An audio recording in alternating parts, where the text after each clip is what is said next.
When I woke up, the first thing I did was check to make sure I was in my normal room. Nothing seemed strange. Satisfied with that, I got ready for the next day's task. I had just finished getting ready when Eric's announcement tone rang out. Good morning, everyone. So some people have been asking how exactly we changed your rooms without any of you noticing. Well, the answer is magic. What? Master Valdemar, if I may. Oh, you're still here. I thought I gave you the day off. You did, sir, but I intend to take advantage of today's festivities. That's right, today's Master Valdemar. Perhaps I should explain about the room changes before we move on to that. Oh, right, the floor is all yours. Thank you, Master. I heard the sound of someone clearing their throat. As previously mentioned, the manor has undergone extensive work. Part of that work was the addition of advanced holographic projections provided by Keeper Tech.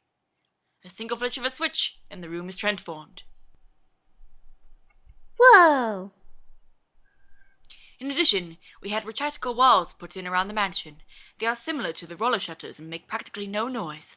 They were used to give the impression that the rooms had changed positions. That should suffice. I watched in amazement as the room changed back to normal. I thought it was magic. Very good, sir. Now, I believe you had an announcement to finish. Today's the final task. Can you believe it? Time just flew. I think this calls for a little celebration. And that, my dear guests, is why we're having a festival today. The aim is simple. Win as many games as you can to get the most points. More importantly, though, just have fun. Enjoy. The last task. I opened my door to see a man standing there holding a box.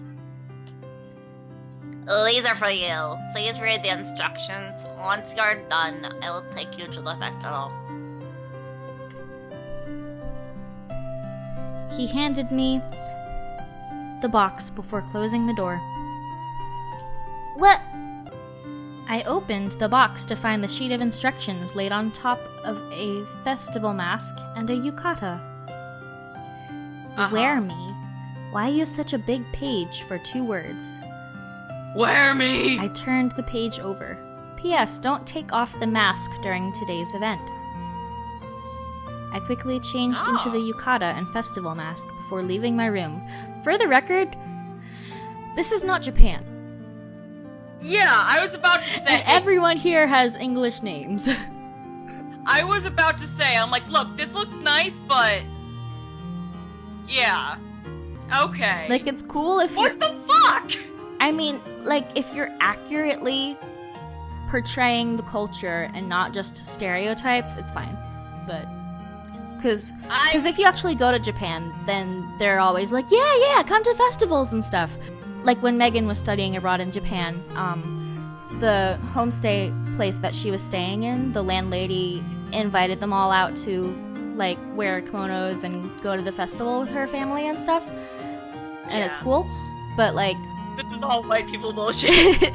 This is like a cliche story point thing. So yeah. I'm not sure exactly how accurate it might be, but I suppose we will find out. Okay. Miss Archer, over here. Wolfie, where? I looked around for a moment before spotting someone waving. He's so cute! He has a kitsune mask. He's so cute! I walked over to the waving man. Wolfie, how did you know it was me? He tapped the symbol on his mask. All our team members have this symbol. See? Mamaruni-san and Dracula have it. I hear a siren.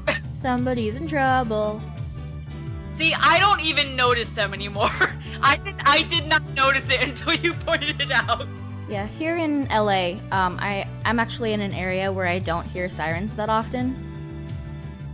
I mean, I think I'm right by a police station and a fire department and a hospital, so... Yeah, I'm like a few blocks away from a police station. I only hear sirens occasionally. I hear them a lot. I'm just so used to it. I looked to the 2 men standing beside him to see that they did indeed have it. Can we start now? I don't see why not. So where should we go first? Let's split up. We can cover more ground that way. Sure. I started to walk away when Dracula's voice made me stop. Perhaps the lady shouldn't go alone. Who knows what unsavory guys could be in there. I can take care of myself. But that doesn't mean you should have to. I, for one, would be happy to offer my services as an escort. What kind of escort? Go escort Wolfie. He's more likely to need protection. What? Very well, then you can go with Miss Archer. Have fun, you two. Dracula grabbed Wolfie by the arm and walked off. I guess we're doing this together then. Seems like it. Damn it, I'm stuck with the job of making sure you don't get lost again, huh? Hey, don't you mean I'm the one stuck protecting you? Oh please, like I need you to protect me. This is getting us nowhere. Let's just start playing already. We need to win as many tokens as we can. We walked over to the nearest booth. A shooting game, do you? Leave this to me. I shoot cameras. The attendant handed him a gun and started the game. I gaped as he managed to hit every single target in the allotted time. Yep, sharpshooting is in his skills. Don't look so surprised. Okay, I honestly thought that was the sharpshooting was in regards to his camera. It's not. For that outstanding show, you not only get this token, but also a plush animal from this selection. Give me the kitten. Alright, here you go. He handed the token and a cute kitten plush toy to Mamaruni-san while taking back the gun. Mamaruni-san looked at the kitten for a moment before shoving it into my hands. What? It matches your mask. Now come on. These games aren't gonna win themselves. We went from booth to booth until we got hungry. Let's eat something at one of these booths. I don't even know what they are selling. I looked around trying to figure out what each booth sold. I mean, one of them loudly says, crepe! There's takoyaki, yakisoba, yakitori, taiyaki, dorayaki, okonomiyaki. Oh my fucking god, you white boy. You fucking white boy. What is happening? Why do all of these have yucky in their name? They don't sound appetizing at all. Yaki, not yucky. And they're usually really good. It just depends on the cooks.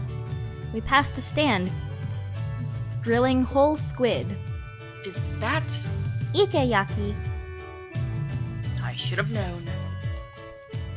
I don't know how anyone could eat something like. 2, please! The attendant handed me 2 squids on a stick, and I shoved one into Mamaruni-san's hands. Hello, Mr. Squid.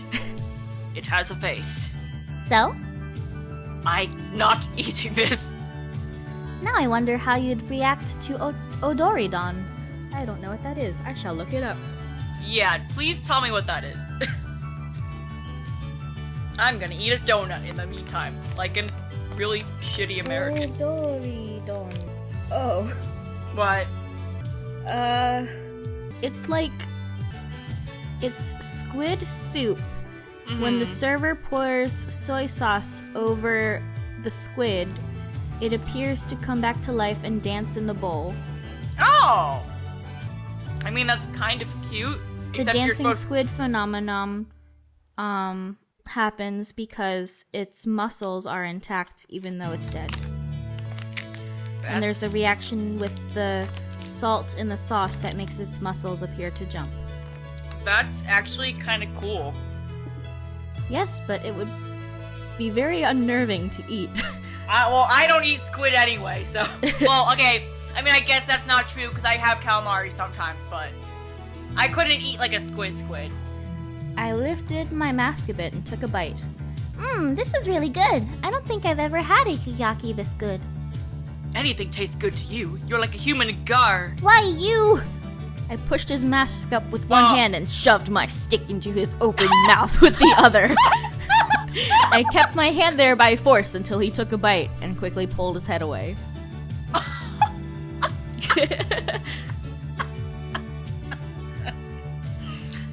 For reference, this is what ikiyaki looks like. Anyway. See? I waved the ikiyaki in front of his face before going back to enjoying my meal. Shameless. Okay. We finished our ikiyaki, and I headed off to another food booth. Mama Rooney-san followed impatiently as I went from booth to booth trying out the different food. Occasionally, I would shove food into his mouth just because. Once I was satisfied, we went back to playing games. I feel like Dramatical Murder did this better. Night was already falling when I stopped at a goldfish scooping booth. Oh my god. Do you want to play this one or should I? You do it. Okay. The booth attendant handed me a bowl and a poi, and I began scooping. I was... Fast but careful. Fast but careful. It wasn't long before I had 10 fish in my bowl. Jesus Christ. Looks like you found your calling. You'll have 10 fish. That's enough to exchange for this token. It's proof that you've won a game. What if I get more? Then you could get one of these items as well. Pointed to a selection of plush animals. Oh, then I'll try for more. I managed to scoop 5 more into the bowl before the poi broke. So a token in which animal? I'll take the unicorn. Alright, here you go. He took the bowl from me as he handed me the unicorn and the token. Here, Mama Rooney-san, it's for you. I shoved the unicorn into his arms. What the? Why would you give me this? It's not manly at all. It's a stallion. It suits you perfectly. We star. Why? 'Cause he has a big dick? See, I was thinking back to the the Foster's Home for Imaginary Friends episode with the unicorns, where like they like the unicorns surround the brother in the barn with their horns like really pointed, like, so you think we goily, eh? Eric's announcement tone suddenly played through the area. I hope that everyone has enjoyed this event as much as I did planning it. Still, the festival isn't over yet. Find a good spot with a view of the sky because it's almost time for fireworks. We should find the others and watch it together. We'll never find them in this crowd. He grabbed my hand. Come on. He pulled me along as he walked away from the crowd. Hey, where are we going? The last thing we need is to get lost. I'm not going to get lost. This is the one place I can always find. Came to a stop at a lake. See? I didn't get lost. No, you didn't. After a moment of silence, Mama Rooney-san spoke up. Can I ask you something? What's your family like? What brought this on? I just want to know how you turned out the way you have. I'm not sure how I should take that. How do I put this? You're not like other girls. You're not like other girls. So, what are they like? I don't have any. Mira's really the closest thing to a family I have. What about you? How did you turn out so... Well, you know what you're like. I'm assuming that's not a compliment. I just shrugged. If I have to say it, I guess I got my looks from my mother. Oh? What's she like? She's a force to be reckoned with. Growing up, she was this cold, intimidating figure. I can still remember my nanny just going, "Just wait until your mother gets home," every time I did something wrong. So you take after her in personality too, huh? He scoffed at my statement. Well, it's definitely not my father. One of the most successful businessmen ever, and he has a bleeding heart. I can't even count the number of times he would have been swindled by some sob story or other if my mother wasn't around to keep him in line. They sound like polar opposites. They are. Heck! For the longest time, I thought my mother was just with him for the money. He practically worshipped the ground she walked on. It wouldn't have mattered to him if she cared or not, as long as he got to stay by her side. So what changed your mind? I caught them being all lovey-dovey in his study. I'm pretty sure that was the first time I've ever seen her blush. Turns out my father is just really... My mother...